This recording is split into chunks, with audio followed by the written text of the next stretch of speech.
All of us here today do not want to see our election victory stolen by emboldened radical left Democrats, which is what they're doing, and stolen by the fake news media. That's what they've done and what they're doing.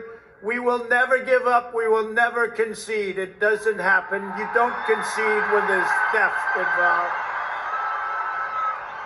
Our country has had enough. We will not take it anymore, and that's what this is all about. And to use a favorite term that all of you people really came up with, we will stop the steal. Today I will lay out just some of the evidence proving that we won this election, and we won it by a landslide. This was not a close election. You know, I say sometimes jokingly, but there's no joke about it. I've been in 2 elections. I won them both, and the second one I won much bigger than the first, okay? Almost 75 million people voted for our campaign, the most of any incumbent president by far in the history of our country. 12 million more people than 4 years ago. And I was told by the real pollsters, we do have real pollsters, they know that we were going to do well and we were going to win. But I was told if I went from 63 million, which we had 4 years ago, to 66 million, there was no chance of losing. Well, we didn't go to 66, we went to 75 million, and they say we lost, we didn't lose. And by the way, does anybody believe that Joe had 80 million votes? Does anybody believe that?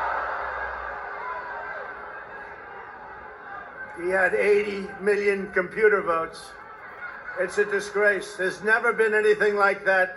You could take third world countries. Just take a look. Take third world countries. Their elections are more honest than what we've been going through in this country. It's a disgrace. It's a disgrace. You look at last night, they're all running around like chickens with their heads cut off with boxes, and nobody knows what the hell is going on. There's never been anything like this. We will not let them silence your voices. We're not going to let it happen. Not going to let it happen.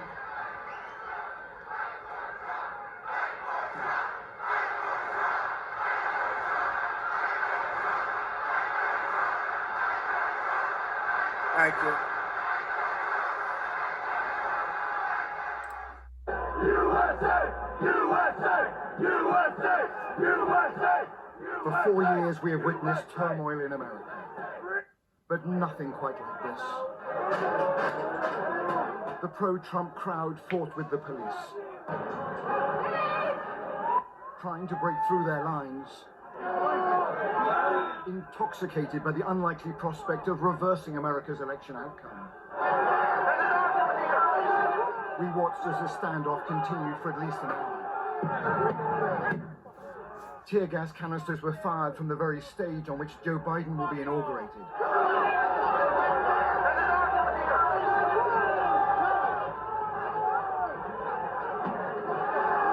But for Capitol Hill police officers, this was a losing battle.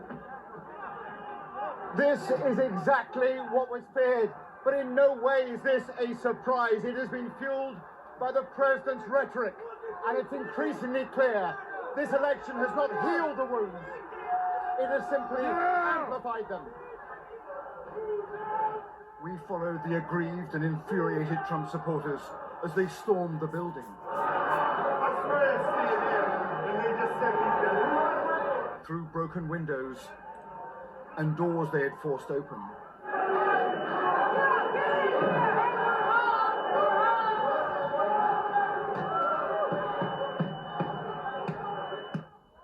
And for a few heady moments they felt they had won a precious victory.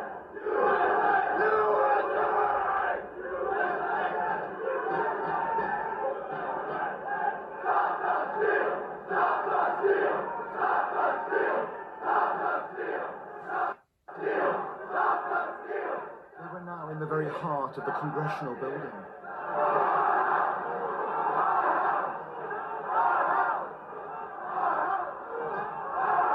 What's the purpose of storming Congress itself?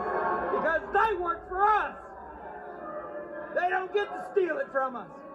They don't get to tell us we didn't see what we saw. We respect the law. We were good people. The government did this to us. We were normal, good, law-abiding citizens, and you guys did this to us. We want our country back. We are protesting for our freedom right now. That's the difference. What's the purpose of storming Congress? How do I know that? They reached and entered the Speaker's office itself. Although Nancy Pelosi and other lawmakers had already been evacuated to safety. Here you go. Here you go, brother. As we filmed, protesters tore down Pelosi's nameplate. And so here we are right now inside the halls of Congress. This is exactly what so many anticipated, and yet the Capitol Hill police are doing their best, but failing to control the situation. We all know that they changed the rules mid-game, and they're not being held accountable, and that's a shame. What's your message to the Capitol Hill police and to lawmakers here? This is our country, this is our house. That's it. This is our house. This is our country. This is our country. Inside the chamber itself, there was chaos. Agents hastily blocking the doors with furniture to keep the protesters out.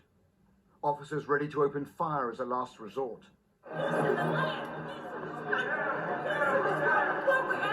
In the galleries, people took shelter. The great constitutional showdown in Congress had to be suspended.